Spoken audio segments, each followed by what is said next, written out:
can say, I love Overwatch so much, I'm just going to buy loot crates all the time.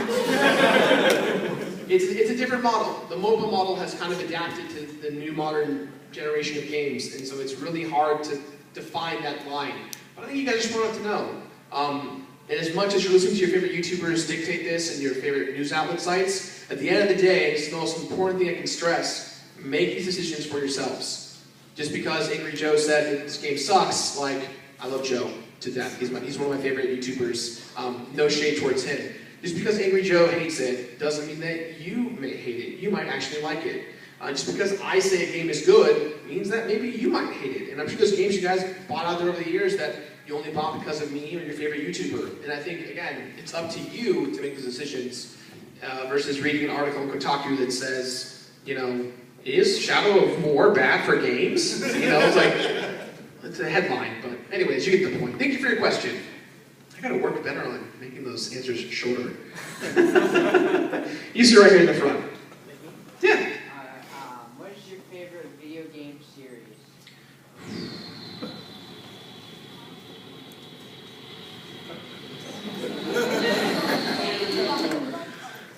I would probably say, I don't know, I feel like the answer that everyone is obvious. It's like Mario and Sonic and Zelda. Those truly are my, Donkey Kong, those are my favorites. I would say my favorite series that just gets it right every time are the 3D Mario games. I really think that Mario 64, Mario Sunshine, Mario Galaxy 1, Mario Galaxy 2, Mario 3D World, Odyssey coming out later this year, those games genuinely not only have a perfect start to finish mentality, but those games, if you play them in any year, they haven't aged.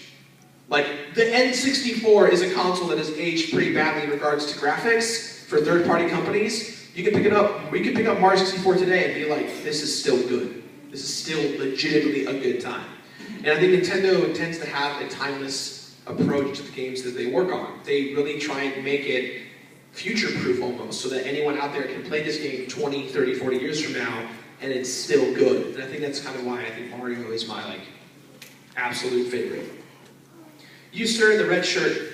Me? Yeah. Okay, how did you feel about the fan response to your Spyro 3 video?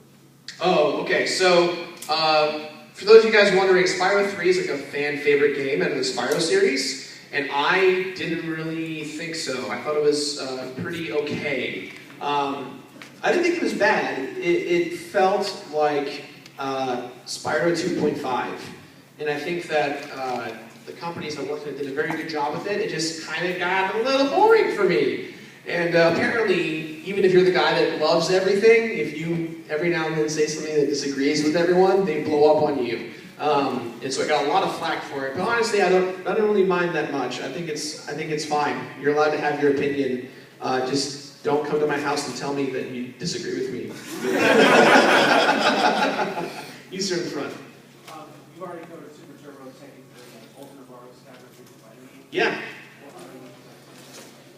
For fighting games? Oh man, I really have been wanting to, for the longest time, to make a video on Street Fighter the movie, the game. Yes! Oh, it is, so for those of you guys who don't know, Capcom partnered with some film companies in the 90s to make a really bad movie based on Street Fighter called Street Fighter the Movie, starring Jean-Claude Van Damme and some other people. A real American. A real American, oh yeah, a real American, Jean-Claude Van Damme. I don't know what that was.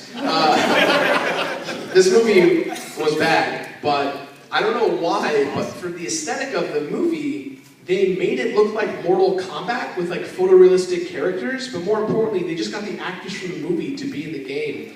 And it's very bad. It's very, very, very bad. And I wanted to make a whole sketch called Street Fighter the Movie, the Game, the Movie, the Game, the Movie. And it's just the movie about the game, about the movie, about the game, about the movie, about the game. Just like, I thought it was really dumb and funny. But that's one I really want to take a look at. I bought it at a convention a few months ago for the PS1, and it's sealed, so I'm kind of like, I need to find one that's not sealed, because it's pretty expensive sealed. I didn't mean to buy it sealed, just it was that way. You right here.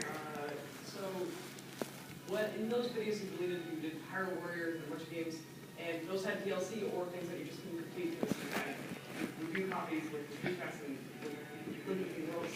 Now that those videos are deleted, are you still working on an update video when you're going to recomplete those games? So essentially, when I get to recompleting those games specifically, I will include all the content that I did not cover before. So for instance, in the case of Hyrule Warriors, I completed that game on launch, which was awful, but exciting. And what was worse about it is, 2 weeks later they released DLC, so my video was immediately outdated.